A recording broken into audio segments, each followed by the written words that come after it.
Os judeus, quando eram expulsos dos países árabes, eles não tinham documentos, eles não tinham a cidadania, não tinham passaporte, não tinham como viajar, como chegar em outro país. O que eles faziam era procurar consulados ou embaixadas em busca de um documento que permitisse a eles sair do país de origem e chegar no país de destino. E esse é o laissez-passer, emitido pelo país que recebe o imigrante. Porque o país que expulsa não quer dar documento nenhum, quer mais que a pessoa saia o mais rápido possível e confisque todos os seus bens. A comunidade mais antiga que a história reconhece é a história dos judeus no Iraque de 2.700 anos, desde o tempo de Nabucodonosor II, quando entrou em Jerusalém e deportou 40.000 famílias e levou para a Babilônia. Alepo consta já no Velho Testamento como Halab. Halab em árabe é leite. Então, tem registros que eu fiquei sabendo de judeus em Alepo de 1.500, 2.000 anos atrás. Então, tem dois ramos de judeus em Alepo. Os judeus que vêm da época de Abraão e os judeus que têm origem da expulsão da Espanha e de Portugal. O comércio que existia entre o Oriente e o Ocidente, grande parte passavam muito por Alepo. Os judeus, que sempre foram especialistas em manipular dinheiro, em trabalhar com dinheiro, em comércio, eles então organizavam essa troca de moeda, emitiam letras de câmbio que seriam descontadas na Europa, por exemplo. Alepo é uma cidade da Síria que cresceu muito devido a esse forte comércio do Oriente com o Ocidente. Alepo era um centro porque era a rota das caravanas. As caravanas passavam lá para fazer as trocas de mercadorias. Muita gente virou importante lá, banqueiros, um grande centro financeiro. A população em geral, o público em geral, ele tinha confiança de que um documento emitido por um financista judeu tinha credibilidade e podia ser negociado.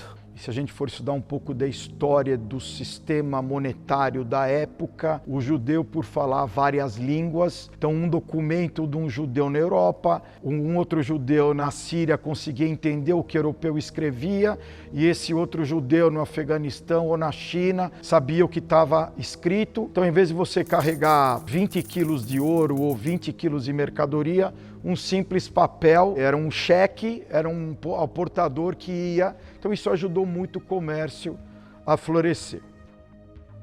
A cultura árabe conheceu uma época de ouro na Idade Média. Primeiro começou no Iraque com Abbasista, depois eles foram até a Espanha. A Espanha conheceu uma era de ouro, a Europa estava nas trevas. E os árabes tinham ciência, música, literatura, filosofia, muitos ajudados por judeus. Mas era o país mais avançado do mundo. Depois, a civilização árabe entrou em declínio. A partir da Inquisição, 1492, os judeus são expulsos da Espanha. Alguns anos depois, são obrigados a se converter em Portugal. A situação religiosa para eles fica muito ruim e quem não se converte também tem que fugir ou acaba morto por causa da Inquisição. Esses judeus acabam fugindo da Península Ibérica e se espalhando novamente pela Europa. Alguns vão parar no Marrocos, porque da Espanha para Marrocos era só atravessar um trecho estreito do Mediterrâneo. Os judeus que saíram da Espanha e Portugal foram, a grande parte, acolhidos pelo Império Otomano, que tinha grande interesse em receber os judeus da Europa, né? Eles tinham cultura, tinham profissões. No Império Otomano, quando o Oriente Médio, inclusive Iraque, os otomanos eram muito mais acessíveis. Eles deixaram os judeus praticar a religião. Tinha governantes, chamava ele Murad II, ele colocou 10.000 judeus na administração do Império Otomano. No Império Otomano tinha altas e baixas, dependia do governante daquela época. Depois dele veio outro governante que chamava Daoud Pasha. Era o contrário, ele demitiu a maioria, ele fez restrições sobre religião, colocou muita restrições contra os judeus. Mas de maneira média era boa. O Império Otomano, os judeus tinham liberdade de praticar religião, tinha sinagogas, tudo normal, desde que eles pagaram os impostos sobre taxas sobre esses impostos por ser não muçulmanos. Com o fim da Primeira Guerra, o Império Otomano se dividiu. A Síria e o Líbano ficaram com o protetorado francês, o Iraque, a Palestina, protetorado britânico. O Império Otomano era uma região que acolheu os judeus que hoje ele é composto por Síria, Líbano, Iraque, Palestina, Turquia também. E isso tudo compunha o Império Otomano. Era um império que tinha muito poder na época. Com o fim da Primeira Guerra Mundial e o desfacelamento do Império Otomano, Inglaterra e França acabam ocupando essa região do Oriente Médio, se estabelecendo no Egito, Argélia, Tunísia, Líbia, Síria, toda essa região que acaba virando colônia desses impérios ingleses e franceses. Os judeus já estavam no Egito também há muito tempo, bem estabelecidos, conviviam bem com a comunidade árabe, frequentavam as festas do rei Farouk, frequentavam os jantares, tanto em Cairo como Alexandria, eram comunidades fortes, bem estabelecidas, que viviam em paz. Tudo isso se passou muito bem entre o fim da Primeira Guerra Mundial e o fim da Segunda Guerra Mundial. A situação estava tranquila ali, tanto na Tunísia, na Argélia, que eram colônias francesas, os judeus também estavam bem estabelecidos.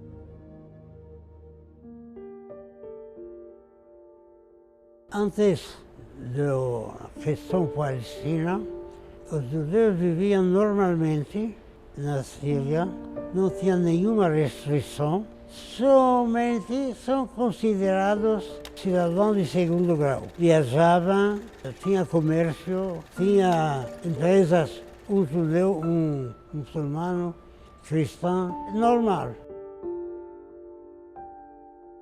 Nasci no Alepo. As famílias estavam muito bem, porque me lembro quando fomos para o Líbano, que minha mãe, sempre minhas tias, falavam: ai, que tempo bom lá em Alepo.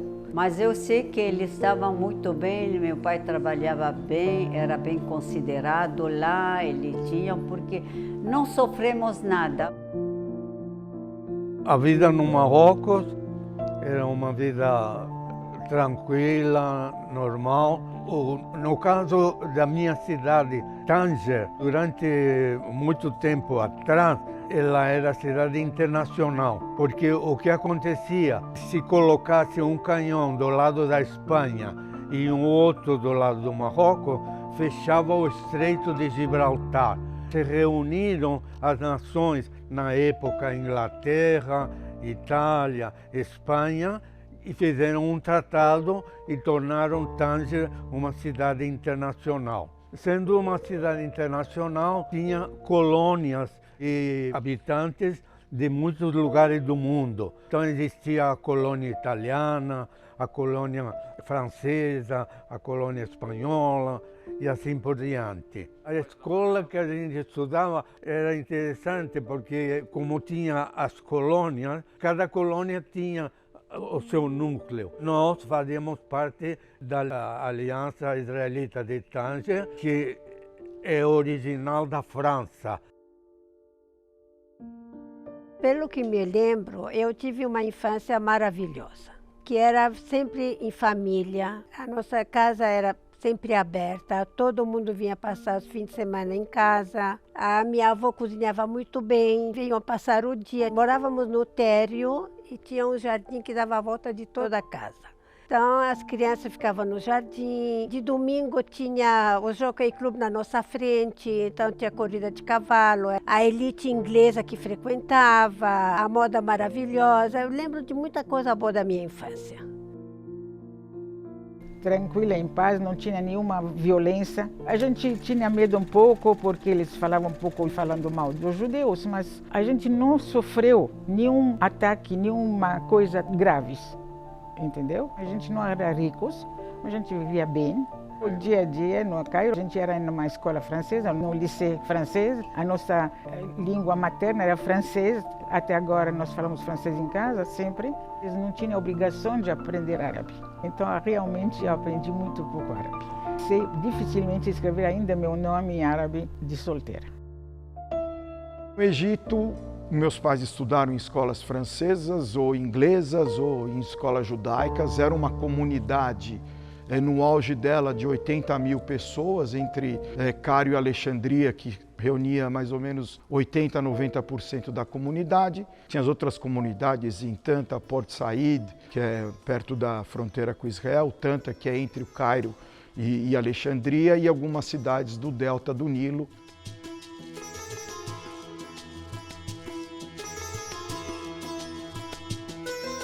O Banco Central do Egito foi fundado por judeus. A Bolsa não trabalhava no sábado por um decreto de um senador judeu, que o neto dele mora aqui no Brasil hoje. Era muito forte a comunidade judaica no Egito.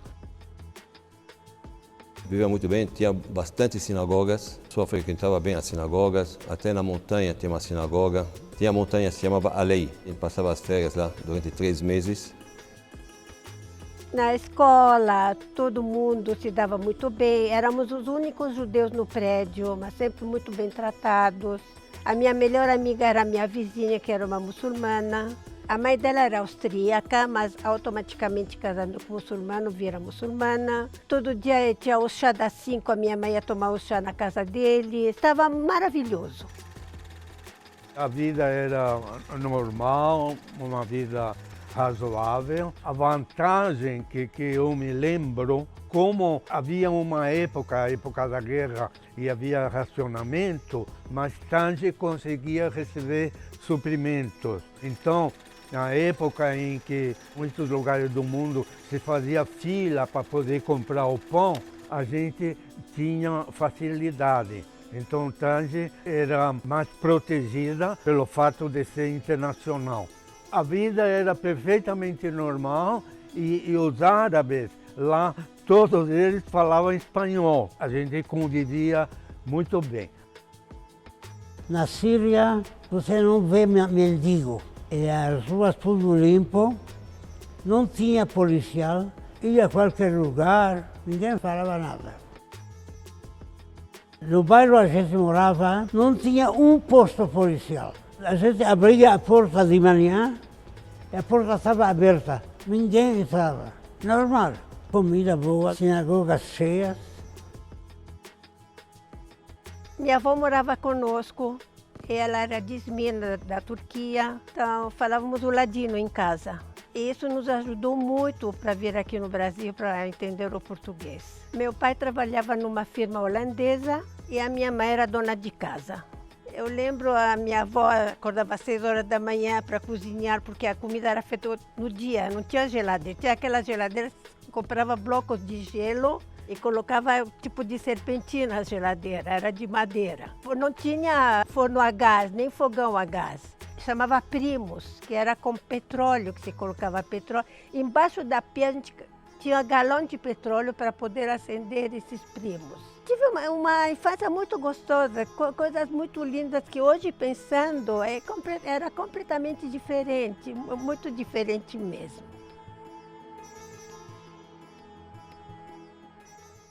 I think that it will be readily recognized by all the delegates that the decision on this important question should be taken here in the Assembly, not as in the committee, by a 2/3 majority of the members present and voting. We will proceed the roll call.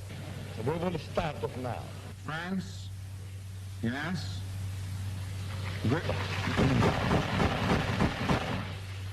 I call on the public, and I hope that you will not have any interference on the voting on the debate.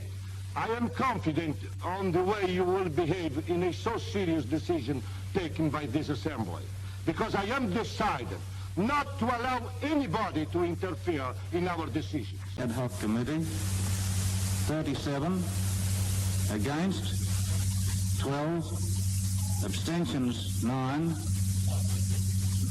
and I therefore formally declare Israel admitted to membership in the United Nations.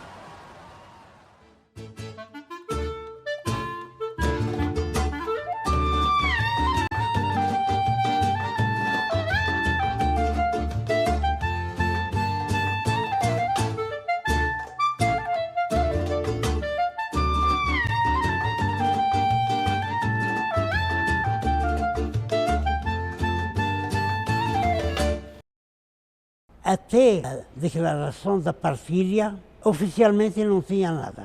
Só tinha propaganda anti-sionista durante 2 anos, 46, 47.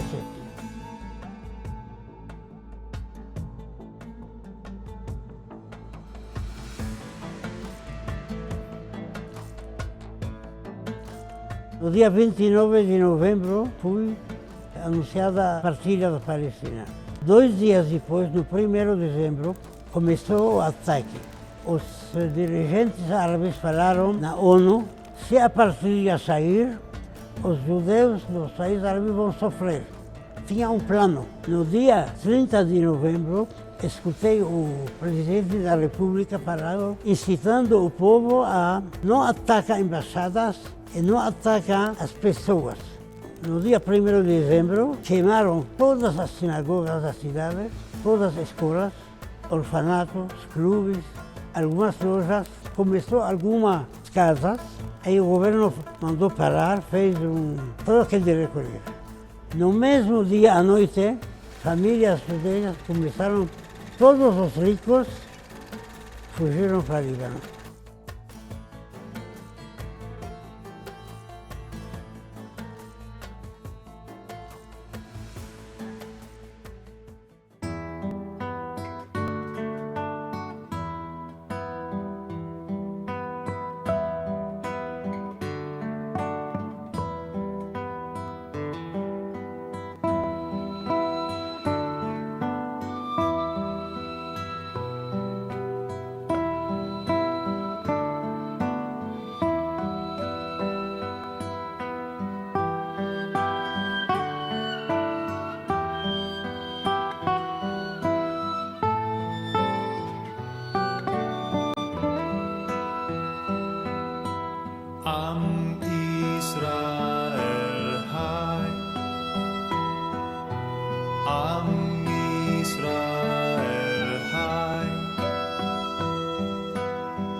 אנו מכריזים בזאת על הקמת מדינה יהודית בארץ ישראל. היא מדינת ישראל. עם ישראל חי, עם ישראל, עם ישראל, עם ישראל חי. עם ישראל, עם ישראל, עם ישראל חי. עם ישראל, עם ישראל, עם ישראל חי. עוד אבינו חי, עוד אבינו חי. עוד אבינו, עוד אבינו, עוד אבינו חי. עוד אבינו. A partir da criação do Estado de Israel em 1948, é que a situação dos judeus começa a ficar ruim. Os árabes não aceitam a formação do Estado de Israel, é declarada a Primeira Guerra, Guerra da Independência de Israel, e os problemas começam. As Nações Unidas decidiu dividir a Palestina. Os árabes não gostaram disso daí. Um dos primeiros ministros que estava naquela época chamava Nuri el-Said. Esse cara era muito antissemita, muito antissemita. Inclusive ele falou uma coisa: se essa decisão da ONU vai sair do papel, então os judeus do mundo árabe vão ser refém para nós. Como os árabes perdem a guerra, não conseguem terminar com o novo Estado de Israel, eles perdem a guerra, as comunidades judaicas nesses países começam a sofrer ameaças, é claro, porque se eles foram derrotados, a culpa é de quem? Então culparam os judeus, pegaram um judeu muito rico, que era o dono de uma concessionária que chamava Ford. Aliás, todas as concessionárias do Iraque eram nas mãos dos judeus. E ele era muito envolvido no ministério, se ele queria encontrar o primeiro-ministro, ele não precisa pedir permissão para encontrar com ele. Era muito poderoso, muito milionário. Então aí queriam desviar a atenção das multidões e desviar eles dessa crise econômica que está passando. Então pegaram esse milionário, acusaram ele que está fazendo espionagem para Israel, que ele vendeu armas para Israel. Por causa disso daí os exércitos árabes foram derrotados na guerra. E foi condenado à forca. E foi enforcado aí na frente da casa dele, na cidade de Basra, na frente da esposa dele e dos filhos dele. E o governo chamou as multidões para ver esse espetáculo.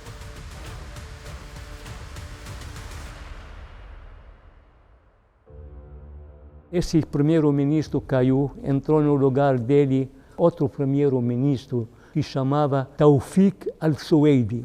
Esse era mais moderado, porque ele estudou numa escola judaica, que chamava Escola Alliance, uma escola francesa. Ele viu que a situação está insuportável, porque naquele tempo não deixaram os judeus sair do Iraque de maneira nenhuma. Não tinham o direito de deixar o Iraque. Se alguém queria deixar o Iraque viajar, ele devia deixar uma fiança muito pesada. Muitos judeus jovens, começaram a fugir pela fronteira, pelo Kurdistão, pelo sul do Iraque, via Pérsia, tudo isso daí. Esse Taufik al-Suwaidi viu que a situação está assim, desse jeito. Vamos achar um meio. Aí fizeram um acordo para deixar os judeus iraquianos sair do país, mas renunciando à cidadania iraquiana. Não deram passaportes, deram laissez-passer, permitido para uma viagem para um trecho só até Chipre. É criada uma ponte aérea, 100 mil judeus são transportados dessa maneira em poucas semanas. É fato histórico único. Um avião que sai de Bagdá, desce em Chipre, deixa os judeus em Chipre, volta para Bagdá, pega os judeus, leva novamente para Chipre e tenta tirar o maior número possível de judeus no espaço de tempo muito curto. E depois eles são transportados para Israel. O governo do Iraque fingia que os judeus não estavam indo para Israel. Ele permitia que eles saíssem, mas não podiam ir para Israel. Por isso que eles faziam essa escala em Chipre. Mas também mais uma cláusula. Aqueles judeus que estão querendo deixar o Iraque, além de renunciar à cidadania iraquiana, têm que renunciar também seus bens, suas casas, tudo o que eles têm. E permitido para eles levar só a roupa do corpo e mais 20 dinars. 20 dinars naquele tempo correspondia, vamos dizer, $200 de hoje. E apesar de tudo isso daí, mais de 116 mil judeus se inscreveram para deixar o Iraque para ir até Israel. A gente se inscreveu, foi contratados aviões americanos, naquele tempo eram os maiores que tinha. E esses aviões transportaram a gente como se fosse carga. Não lembro, até agora eu não lembro se nesses aviões tinha assentos para sentar. Em torno de 1.000 a 1.600 pessoas por dia indo para Israel, como roupa do corpo.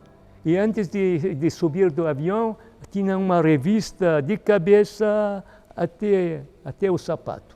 Como diz desde o início, essa operação que levou os judeus para Israel, deram o nome de Ezra e Nehemia.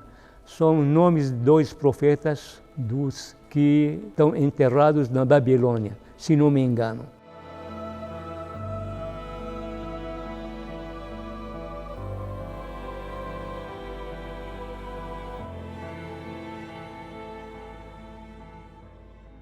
Eu sei uma história, por exemplo, eu tenho uma irmã mais velha do que eu, quase de 10 anos. Ela não estava com a gente na Síria quando saímos. Ela estava no Líbano, na casa do meu tio.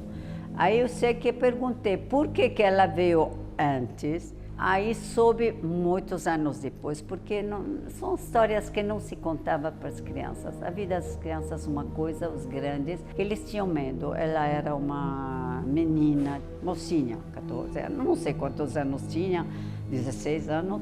Assim, eles tinham medo por alguém seguir ela, aí raptavam essas meninas. Isso sim, diziam sempre, cuidado, que eles pegavam as meninas judias, eles apreciavam.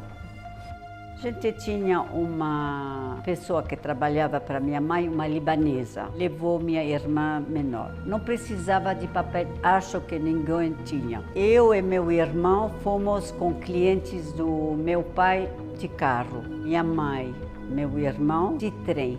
Chegaram na fronteira, aí veio por acaso um cara pedindo papéis. Eles não tinham nada. Um chefe árabe, vestido com aquela roupa branca, etc. Levantou para dizer, é minha gente, meus amigos. E passaram. Meu tio, irmão do meu pai, já trabalhava no Líbano, em Beirute. Então fomos direto morar lá com a família, até alugar outro apartamento, sempre no nosso centro e perto da sinagoga.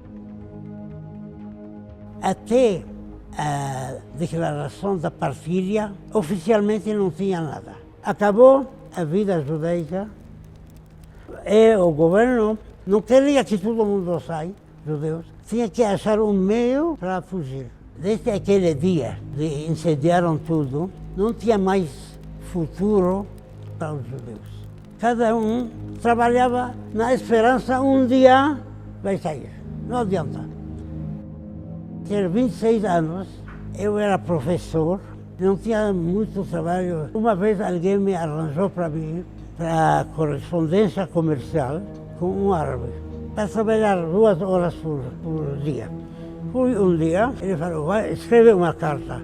Muito bom, vem amanhã, vamos começar amanhã. Sentamos, começaram a conversar, entrou um amigo dele, ele me viu, falou para amigo, vem, vou conversar com você dentro.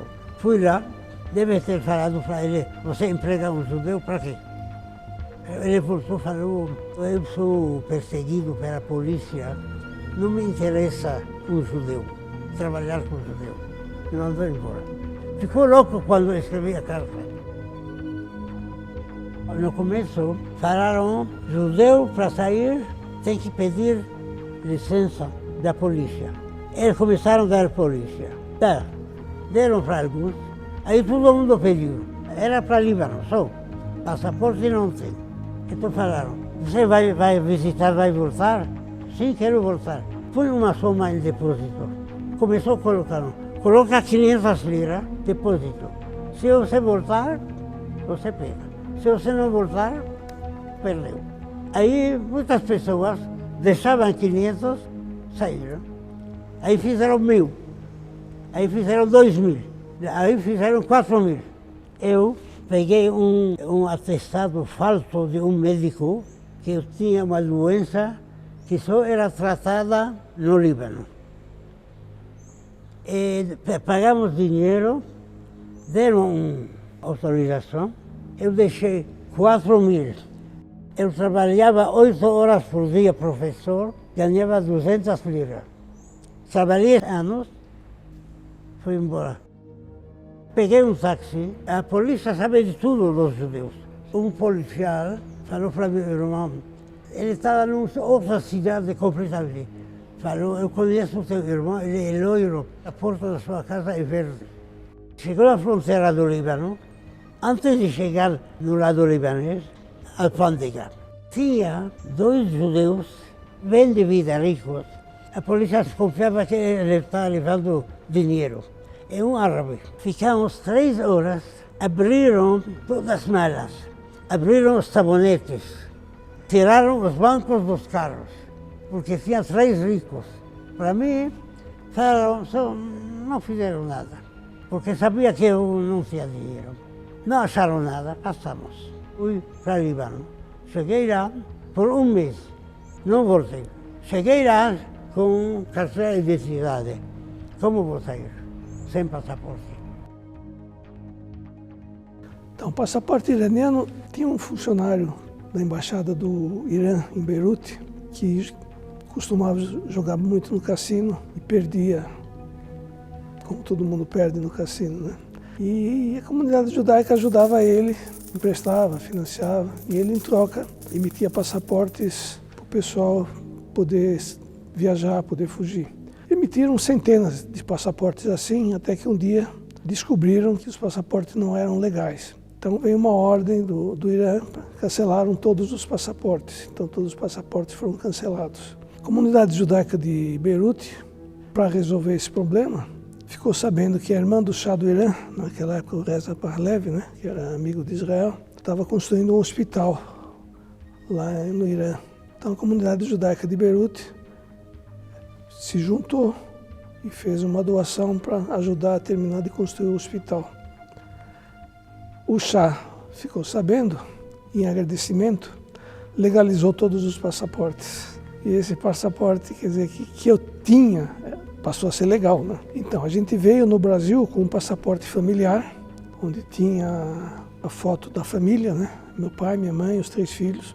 É um passaporte único, chamado passaporte familiar. Com a criação da partilha da Palestina, os judeus passaram a ser vistos como inimigos em Alepo. Uma espécie de reféns dos árabes em Alepo. O governo não permitia a saída deles, a comunidade ia encolhendo, os jovens começaram a fugir de um jeito ou do outro. Alguns, tenho primos que fugiram, desceram pelo Golã a pé, tem primos que fugiram pela fronteira da Turquia a pé, tem outros que passaram um bagageiro de carro. E de pouco a pouco os judeus iam fugindo de Alepo, e Alepo ficou uma comunidade que não se renovava, né? As meninas tinham problemas para casar, não tinha com quem casar, então ela foi minguando, a comunidade de Alepo foi minguando. Estou falando 47, quando começou esse problema, e os últimos judeus de Alepo acabaram saindo em 92. O Egito tinha o rei Farouk, era um governo extremamente corrupto, era um governo centralizado na mão de poucos, o dinheiro na mão de poucas pessoas, os ingleses e os franceses dominando a economia do país, e os judeus, como falavam inglês ou francês e também o árabe, estavam bem integrados com esses imperialistas, vamos dizer assim. Quando os generais egípcios decidem derrubar o rei Farouk, e o primeiro general a fazer isso é o Najib, ele derruba o rei Farouk, a situação dos judeus começa a ficar perigosa, por causa dessa estreita relação dos judeus com os ingleses e os franceses. Além disso, os judeus não eram considerados nativos, apesar de estarem lá há centenas, milhares de anos, eram considerados estrangeiros. Depois o Gamal Abdel Nasser derruba o Najib e implementa um governo mais duro. E como as coisas não dão certo, prometendo ao povo, como a gente vê sempre isso, ele derruba um governo prometendo que as coisas vão melhorar.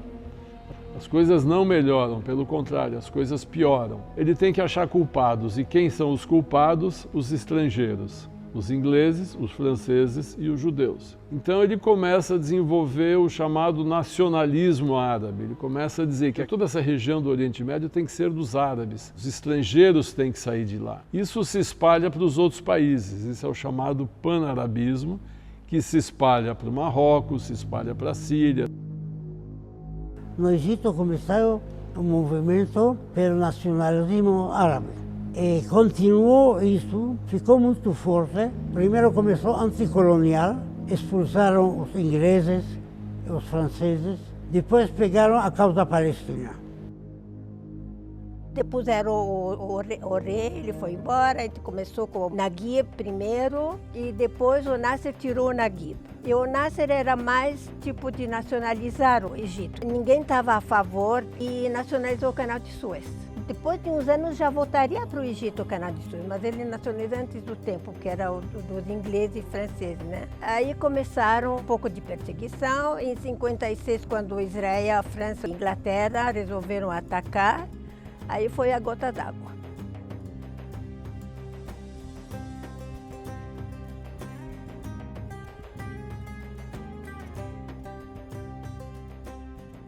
Foi uma semana, eu acho, de guerra.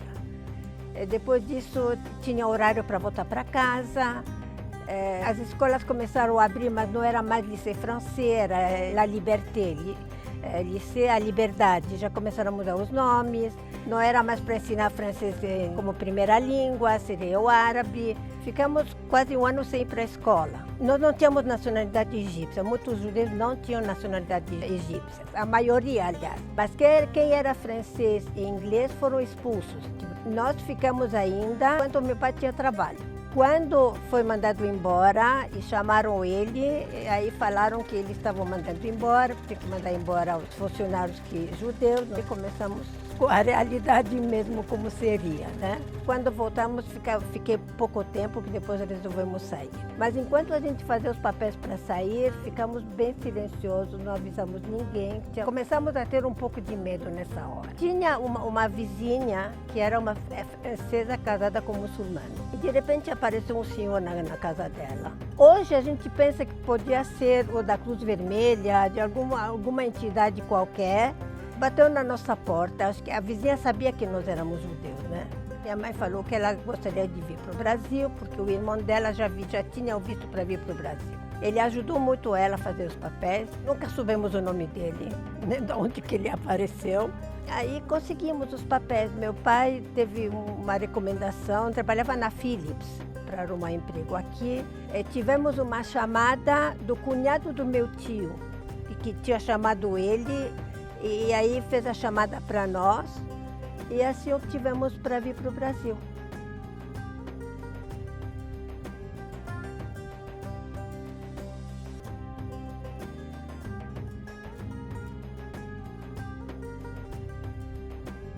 Para sair, sem passaporte, sem nada, era um papel que chamava laissez-passer, que estava escrito inclusive saída sem retorno.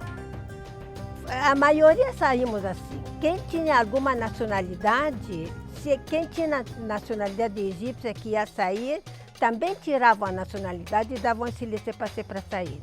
Ninguém saiu para poder voltar para o Egito. E saímos do Egito, fomos para Nápoles.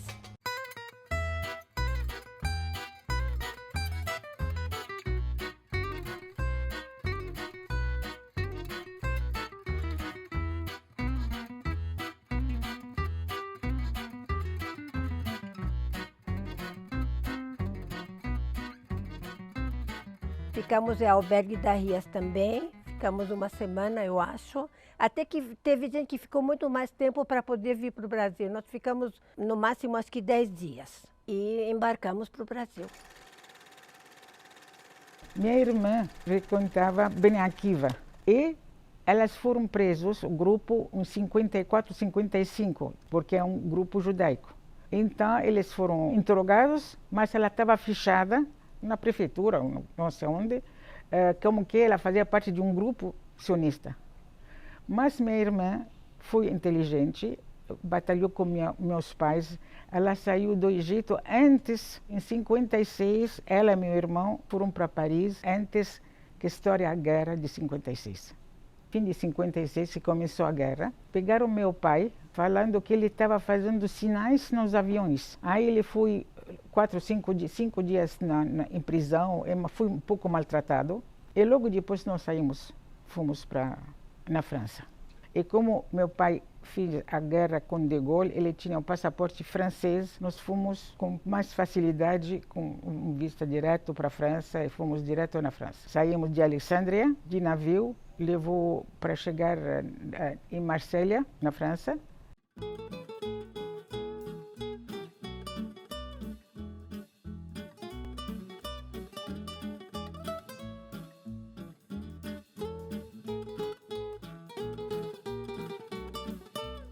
E tinha arraias sionistas e tinha os franceses para nós, de France Libre. Não saíram com bens, com pouco dinheiro líquido. Ficamos uma semana em Marselha, num hotel muito bem. E depois fomos para Paris, que tinha minha irmã, que tinha já casado em Paris, e a gente fomos em Paris, na França.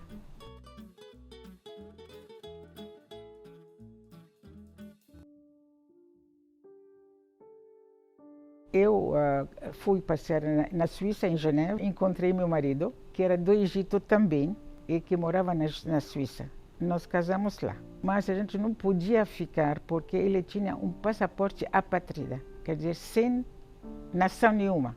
Ele na Suíça não dava continuação para quem não tem pátria. Depois de 5 anos ele não te renovava o permisso de trabalho, de ficar, nada. Então você está preso, mas livre, mas não podia trabalhar nem sair do país. Então, quando eu cheguei lá e conheci ele, eu assinei um papel como que a gente sairia de lá. Nós marcamos o casamento, na data que era o casamento, meus papéis não estavam prontos para casar. Eles insistiam para a gente assinar de novo. Uma semana depois do nosso casamento, casamos, mas com a promessa de sair da Suíça. Fomos na Itália.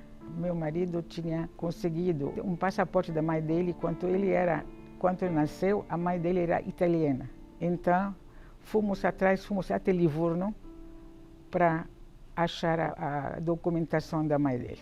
E lá, com o advogado, conseguimos um passaporte italiano. É assim que nós acabamos em Milano. Entretanto, o meu marido tinha toda a família dele aqui no Brasil, que eram as avós, os tios paternos, os tios maternos, e um montão de primos. E eles vieram nos visitar na Itália e falaram: o que estão fazendo aqui? Vocês estão sozinhos, não tem ninguém. É verdade, a gente não tinha nenhum parente na Itália. Eles convenceram a gente de ir no Brasil. Eu tinha 2 filhos já. Quando cheguei ao Brasil, minha filha tinha 2 anos e meu filho tinha 1 ano. E chegamos lá. A Cruz Vermelha emitiu muitos laissez-passer, interessava para o governo egípcio emitir, eu não sei a frase em árabe, que era a laissez retour, você ia sem a volta, carimbado no laissez-passer, no passaporte, onde for, porque assinava que deixava os bens. Então a contrapartida de quem tinha um laissez-passer ou alguma coisa, era você assinava que estava deixando de livre, entre aspas, as suas coisas. Vamos dar um exemplo, você acha que você tem que embarcar domingo, segunda-feira tua casa vale 10, terça-feira vale 9, quarta-feira ela vale 8, e aí vai descendo quando não vale nada. Eu ouvi depoimentos de pessoas falando: não faz nada porque segunda-feira você não vai estar aqui, essa casa vai ser minha. Ou o cara era general, ou o cara era delegado, ou o cara era funcionário, e aconteceu muito disso. Nasser, no Egito, começou a sublevar as massas e a dizer que os países árabes era somente para os árabes. Então eles começaram a expulsar, a maltratar. Tenho um irmão que é mais alto do que eu, bem forte. Ele estava na rua, aí porque os árabes são meio covardes, para eles atacarem alguém, eles têm que estar em 2 ou 3.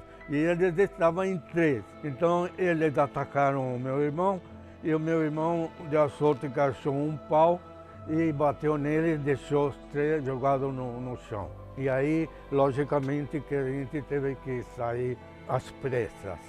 E saindo às pressas, acabamos parando no Brasil. Nós somos uma família de 4 irmãos. E a gente decidiu que a gente iria para o Canadá. A gente estava tratando dos documentos do Canadá, mas demorava. E aí um irmão meu foi no consulado do Brasil e o visto saiu na hora. E aí é por isso que nós estamos no Brasil, porque na realidade era para a gente ir para o Canadá. Chegando lá, o Brasil deu visto, um irmão meu falou: eu vou para o Brasil. Aí a minha mãe falou: como? Um filho vai para cá, outro para lá. Se ele vai para o Brasil, então todos nós temos que ir para o Brasil. Sempre depois dos 48. Acho que ninguém talvez saiu antes. Passaram pelo Líbano um pouquinho para ir para Milão. Em Milão, na Itália, não tinha trabalho fácil. Quem tinha dinheiro podia deixar dinheiro no banco, alugar apartamento e viver bem. Então, muitos já começaram a falar do Brasil, que aceitavam muitas pessoas com profissão. Jovens que eram da Síria foram morar no Brasil. Depois de 58, eu conheci meu futuro em 61, na Itália, e em 64 cheguei aqui casada em São Paulo. O Líbano ficou poucas semanas, no tempo de conseguir sair só. Chegamos na Itália praticamente sem nada, né? Aí na Itália eu comecei a frequentar, cheguei na Itália com poucos anos, com 1 ano, 2 anos, né? Me lembro que eu fui para a escola judaica na Itália, chamava Via Pili. Fui alfabetizado em italiano. Em 54, 55 a gente veio para o Brasil, né? Em 54 eu estava no primeiro ano já da escola na Itália, né? De lá viemos para o Brasil. Diz que o Brasil era a terra que você passava na rua e tinha ouro na rua para você pegar, né? Essa é a história que meus pais contam, né? Na Itália era um país em fim de guerra, né? Que não tinha muito o que fazer. E meu pai não tinha trabalho na Itália também. Meu pai fazia bicos, né? Porque não tinha muito o que fazer.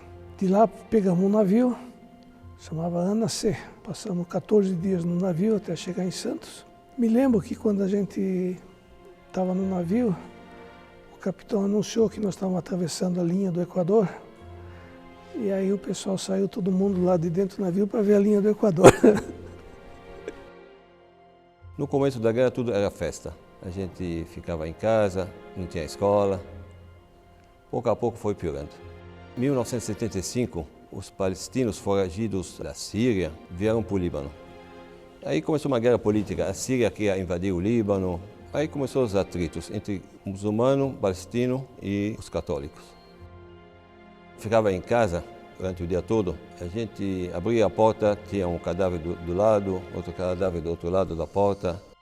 Para comprar pão, tinha que ser só de manhã cedo. Para jogar o lixo, uma vez tivemos sorte, fomos eu e minha mãe jogar o lixo, a gente escuta um foguete e passa em cima da cabeça. Aí começou as dificuldades. E mais para piorar as coisas, meu pai teve um infarto, tivemos que levar ele no tanque para o hospital. Ele se internou, era o melhor hospital que tinha, um hospital americano. Depois ele voltou para casa, na época quem faz infarto tem que ficar deitado não sei quanto tempo. Ficou 1 mês, 2 meses deitado, até que um dia ele estava deitado de madrugada, um foguete que veio, graças a Deus, pegou a janela debaixo do nosso andar. Aí, você sabe, estoura os vidros, estoura tudo. 2 dias depois, deixamos tudo e para o aeroporto, acabou, Líbano. Depois que caiu o vidro lá do foguete, pegamos as roupas, algumas malas, fechou a casa e deixou tudo lá. Meu tio, eu tenho um tio falecido, ele casou com uma do Brasil. Aí ela falou Brasil, Brasil, Brasil. Aí a família toda foi atrás. Nem sabia que existia Brasil. O português, não sei se eu estou falando bem hoje, mas nunca ouvi falar.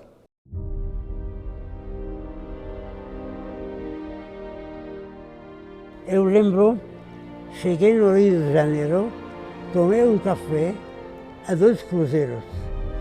O dólar era 250. Você compra 100 café, $1.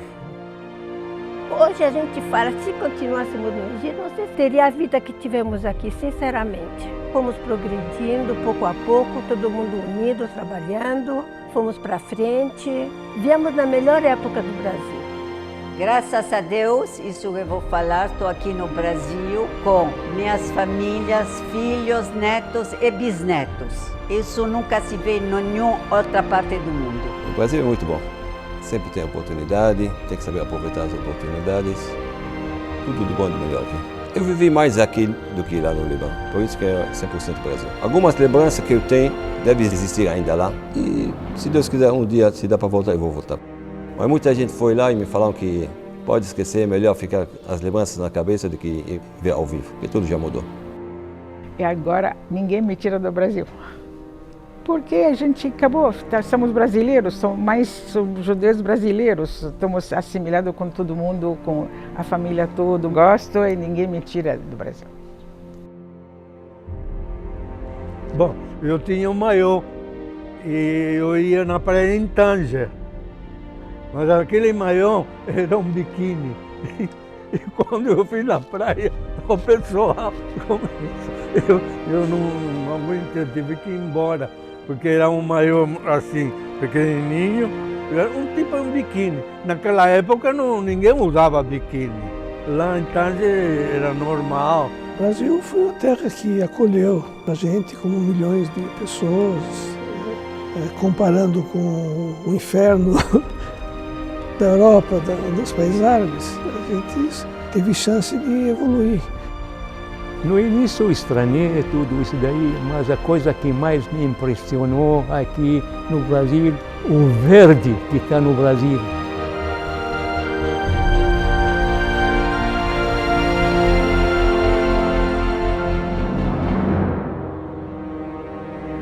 Tudo verde, folhas das árvores verdes, bonitos, grandes, lindos. Esse verde era muito impressionante. Eu acho muito importante a gente lembrar, e muito dramático também, essas pessoas deixaram tudo para trás. A gente hoje vive num conforto, vive numa vida muito fácil, então a gente não consegue entender o que é isso. Você está hoje na sua casa, tranquilo, vivendo sua vida, de repente você é informado de que você tem uma semana para ir embora. Você é obrigado a colocar toda a sua vida numa pequena mala. E essa mala é tudo que você vai levar do seu futuro. É pior que um roubo, porque quando você é roubado, assaltado, a pessoa leva um objeto, um celular, um relógio, o seu automóvel. Os judeus que foram expulsos dos países árabes, eles foram roubados em absolutamente tudo. E o que eles fizeram? Eles não ficaram chorando. Alguns não saíram nem com uma mala, nem com cidadania. Eles saíram com um documento, com laissez-passer, para que eles pudessem chegar num outro país e ali recomeçar sua vida. O que os judeus mostraram é isso. Eles foram à luta, viraram brasileiros, reconstruíram suas vidas, olharam para o futuro e reconstruíram tudo aquilo que perderam e muito mais.